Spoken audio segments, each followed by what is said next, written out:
Aujourd'hui, on va parler de poissons et de la toxicité éventuelle du poisson, car il y a beaucoup de personnes qui disent que manger du poisson, notamment du poisson sauvage, c'est pas forcément top d'un point de vue notamment toxicité. Et il y a pas mal de clichés, pas mal de fausses informations qui existent sur le sujet. Donc, on va en parler en détail dans cette vidéo.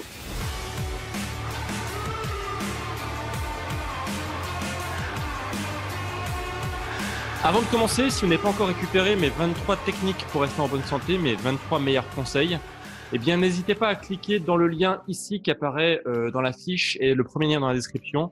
Je vous envoie automatiquement par Messenger mes 23 meilleures techniques. C'est 23 choses à pointer, à checker pour voir si vous respectez bien. En fait, c'est bien des grands principes essentiels pour rester en bonne santé. Et je vous envoie ça donc du coup tout de suite.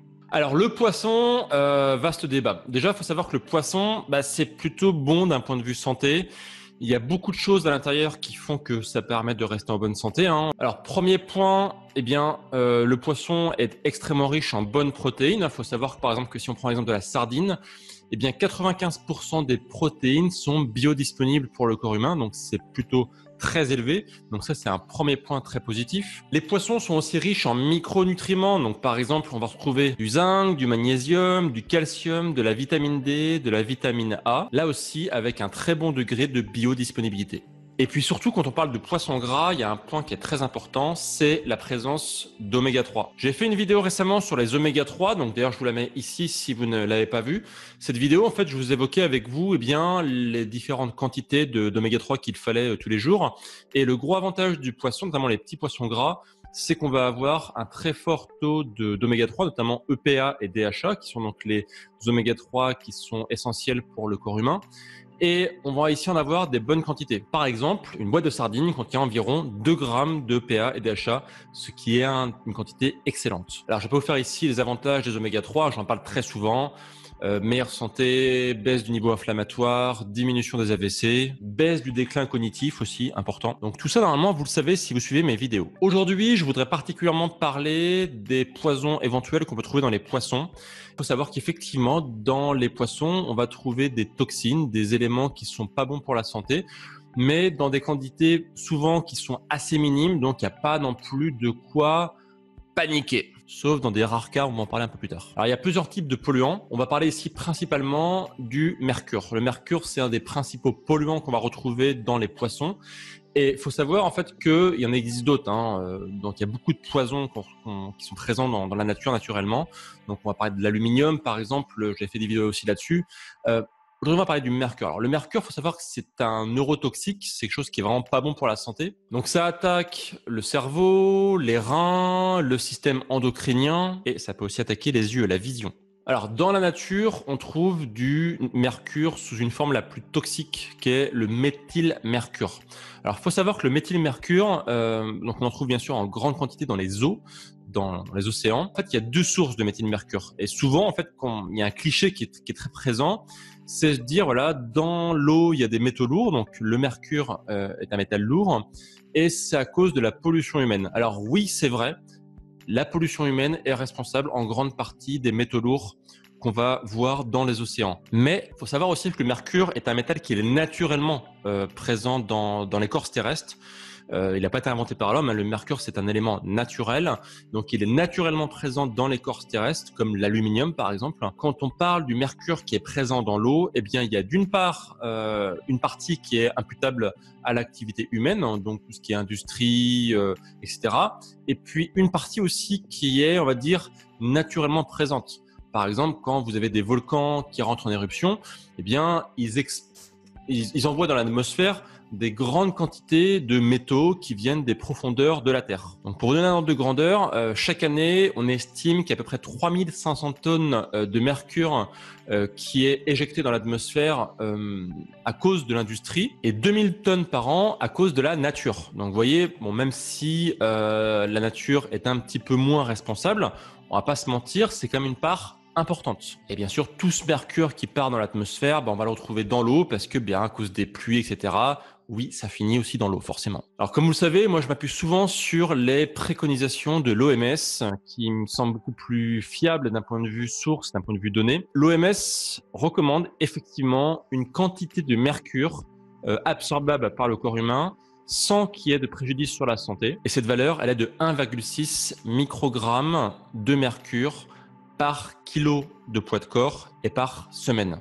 Donc, c'est-à-dire que si vous pesez à peu près 70 kg, ça fait à peu près 112 microgrammes de mercure par semaine que vous pouvez absorber sans qu'il y ait de conséquences sur votre santé. Alors, cette valeur, elle est assez intéressante parce que justement, elle va nous permettre de voir quels sont les poissons qu'il est souhaitable de consommer et ceux, au contraire, qu'il faut éviter. Donc, je pense qu'il y a une notion que vous connaissez parce qu'on en parle très souvent, c'est la notion de chaîne alimentaire. Il faut savoir bien sûr que la plupart, même la totalité des poissons se mangent entre eux. Et bien comme la nature, vous connaissez le principe, c'est les gros poissons qui mangent les petits poissons. Et le truc, c'est que quand un poisson consomme un autre poisson, certes, il va le digérer, mais la plupart du temps, il y a une partie des métaux lourds que contient ce poisson qui va rester dans ses chairs.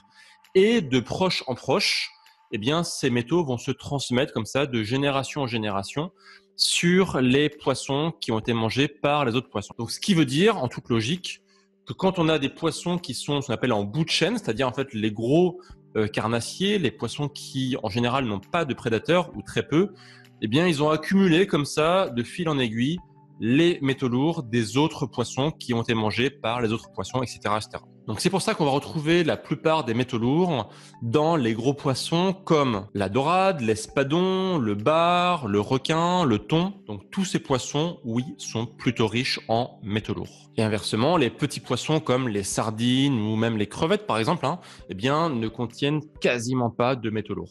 Donc pour parler chiffres, pour parler concret, ici on exprime les données en microgrammes de mercure par kilo de chair de l'animal.